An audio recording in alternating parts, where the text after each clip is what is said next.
Wapendwa, tumsifu Yesu Kristo. Karibuni katika tafakari ya neno la Mungu siku ya Jumanne, juma la 5 la Kwaresma. Masomo ya leo yanatufundisha na yanatualika katika tafakari kuhusu imani na wokovu.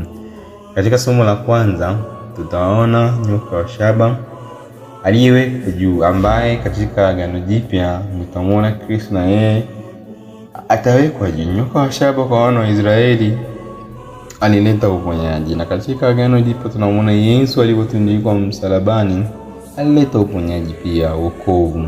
Hivyo katika somo la kwanza lililo katika kitabu cha Hesabu sura 21 aya ya 4 hadi 9, tunawaona wana wa Israeli wakichoka njiani na kuanza kunungunika dhidi ya Mungu na Musa.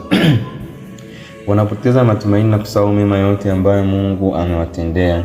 Hali hii inafanana sana na maisha yetu ya sasa. Tunapokumbana na changamoto au kuchelewa kwa mambo, tunaanza kulalamika na hata kumlaumu Mungu. Matokeo yake yanaonekana wazi. Nyoka wa moto anawazuru watu, ambayo ni ishara za dhambi. Hata hivyo, Mungu kwa huruma yake anatoa njia ya wokovu, ambapo nyoka wa shaba, yeyote aliyetazama huyo nyoka wa shaba kwa imani aliishi. Hapa tunajifunza kwamba uponyaji na wokovu vinapatikana kwa kumgeukia Mungu kwa imani. Na katika Injili ya leo katika kitabu cha Injili Yohana sura 8 aya 21 hadi 30, Yesu anazungumza kwa wazi kabisa kuhusu utambulisho wake na umuhimu wa kumwamini. Anasema kuwa mtu asipomwamini atakufa katika dhambi zake.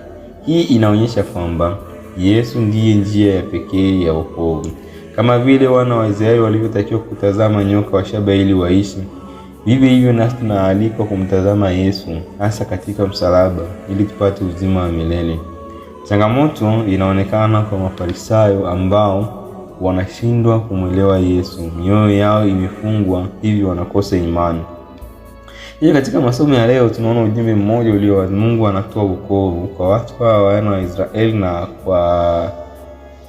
katika Agano la Kale katika Agano Jipya, lakini mwanadamu anapaswa kupokea wokovu kwa imani. Mara nyingi katika maisha yetu tunakuwa na nyoka wa aina mbalimbali. Au nyoka ni kina nani? Nyoka ni dhambi, ni hofu, ni matatizo au majaribu. Lakini suluhisho lake si kulalamika, bali ni kumgeukia Kristo. Tunapoinua macho yetu kwake kwa imani, tunapata nguvu, tunapata uponyaji na tunapata uzima mpya. Hivyo wapendwa, katika kipindi cha Kwaresma tunaitwa kuacha manunguniko na kujenga moyo wa imani na matumaini. Tujiulize, je, ninamtegemea Mungu katika changamoto zangu au ninakata tamaa haraka? Yesu anatualika leo kumwamini zaidi, kwa sababu ndani yake ndipo kuna uzima wa milele. Hivyo niwaalike tuweze kumuomba Mungu, tuweze kumwamini. Tukifika tutazame msalaba wa Yesu. Tusilalamike, tumpe shida zetu. Tuondoe nyoka wale waliotuuma, sumu, dhambi, hofu, matatizo, majaribu, kukataliwa, kuachwa na vingine vyote. Niwatakie siku njema. Tumsifu Yesu Kristo.